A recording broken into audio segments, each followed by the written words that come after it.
सासू माँ, मैं इंसान हूँ, रोबोट नहीं। ममता का सिरदर्द के मारे फटा जा रहा था। समझ में नहीं आ रहा था क्या करे। झूठे पड़े बर्तन उसको मुंह चिढ़ा रहे थे।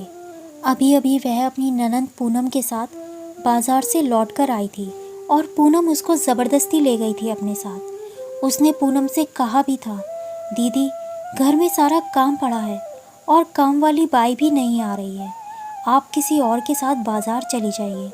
लेकिन पूनम ने उसकी एक ना सुनी।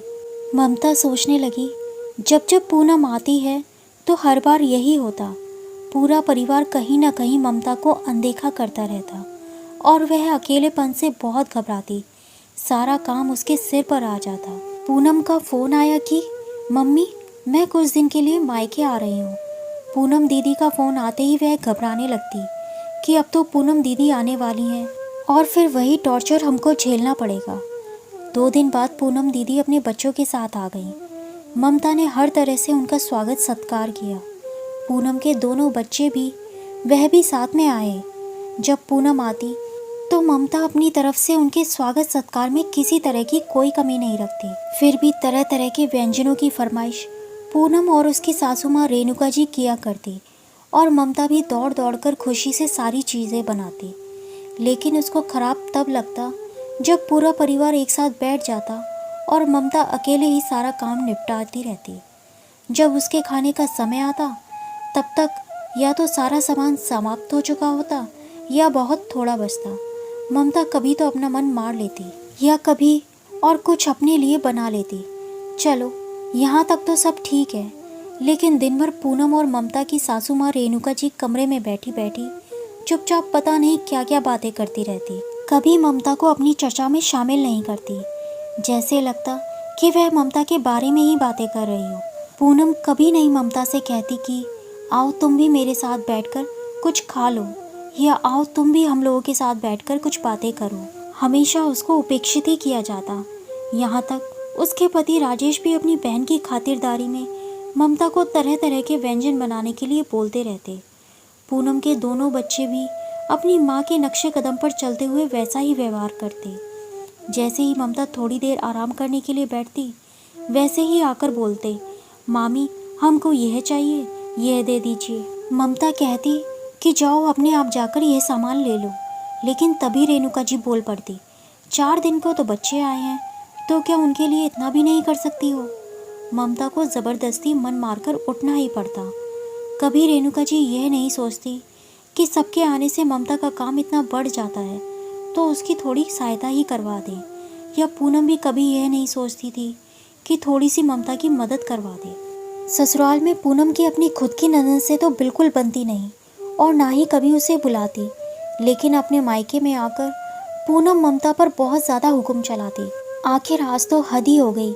पूनम ज़बरदस्ती ममता को बाजार लेकर गई थी और लौटते लौटते रात हो गई। काम वाली बाई तो आई नहीं थी, सारा काम बिखरा पड़ा था। यही देखकर ममता बहुत ज़्यादा परेशान थी। पूनम तो अब बाजार से आने के बाद आराम से बैठकर सबके साथ गप्पे मारने लगी। रेणुका जी और राजेश भी साथ में बैठे थे। ममता के सिर में बहुत तेज़ दर्द हो रहा था। उसके समझ में नहीं आ रहा था कि कहाँ से काम शुरू करे। तभी अंदर से रेणुका जी ने कहा, ममता पूनम बहुत ज़्यादा थक गई है, ऐसा करो पहले गरम गरम नाश्ता बना लो, फिर खाने में कुछ बढ़िया सा बना लेना। एक तो बहुत तेज़ सिर में दर्द, ऊपर से ये सब लोग बैठकर गप्पे मार रहे। सारा काम पड़ा ममता के करने के लिए। पूनम थक गई है, जैसे मेरा शरीर तो थकता ही नहीं है। अब तो उसे बहुत ज़ोर से रोना आया। ममता बहुत हिम्मत करके रेणुका जी से जाकर बोली, सासू माँ कभी आपने मेरे बारे में भी सोचा कि बहू भी थक जाती होगी। ठीक है मैं सब काम कर लेती हूँ, लेकिन कभी आपने या पूनम दीदी ने सोचा कि बहू अकेले काम कर रही है तो ज़रा हाथ बटा लें। घर में 4 व्यक्ति बढ़ते हैं तो काम तो बढ़ता ही है, वह भी तब जब सब बराबर से खाने वाले हों। आप क्या समझती हैं मैं कोई रोबोट हूँ जो चाहे जितना काम करा ले? नहीं, अब मैं भी थक गई हूँ, मेरा भी शरीर आराम चाहता है। और फिर इतना करने के बाद भी आप लोगों को सबको यही लगता है कि मैं कुछ करती भी हूँ क्या? मेरा भी मन करता है कि जब आप सब लोग बैठकर बातें करते हैं तो मैं भी आप लोगों के साथ बैठकर बातें करूं। क्या मेरे अरमानों की कोई कीमत नहीं है? इतना सारा काम पड़ा है, आप सब लोग आराम करने बैठ गए और मुझे फरमाइशों की लिस्ट मिलनी शुरू हो गई। तभी रेणुका जी तपाक से बोली, लगता है तुमको मेरी बेटी का आना खराब लगता है। यह मेरी बेटी का मायका है, इसका जब मन चाहेगा ये आएगी। तो मम्मी, मैंने भी कभी आने के लिए मना नहीं किया। मैं तो बस यह चाहती हूँ कि जब दीदी लोग आएँ तो आप लोग बस थोड़ी सी मदद करवा दीजिए, तो मुझे भी अच्छा लगेगा। यह कहकर ममता की आंखों से आंसू बहने लगे। तभी रेणुका जी बोली, लगता है तुम बहुत ज़्यादा मेरी बेटी के आने से दुखी हो जाती हो, लेकिन ये तो आती ही रहेगी। तभी ममता भी बोली, ठीक है मम्मी जी, अब से जब भी पूनम दीदी आएंगी तब मैं या तो मायके चली जाऊंगी या फिर आप लोग मेरी सहायता करवाइए। बहुत समझौता कर लिया मैंने और अब बिल्कुल भी समझौता नहीं करूंगी, चाहे कुछ भी हो जाए। इतना कहने के बाद ममता रोते हुए अपने कमरे में चली गई और पूनम और रेणुका जी वहीं पर बैठी बैठी ममता के बारे में उल्टी सीधी बातें बनाने लगी। शायद उनको अभी भी सही बात समझ में नहीं आई थी। दोस्तों, कुछ लोग जीवन में कभी नहीं सुधरते या सुधरना चाहते ही नहीं हैं।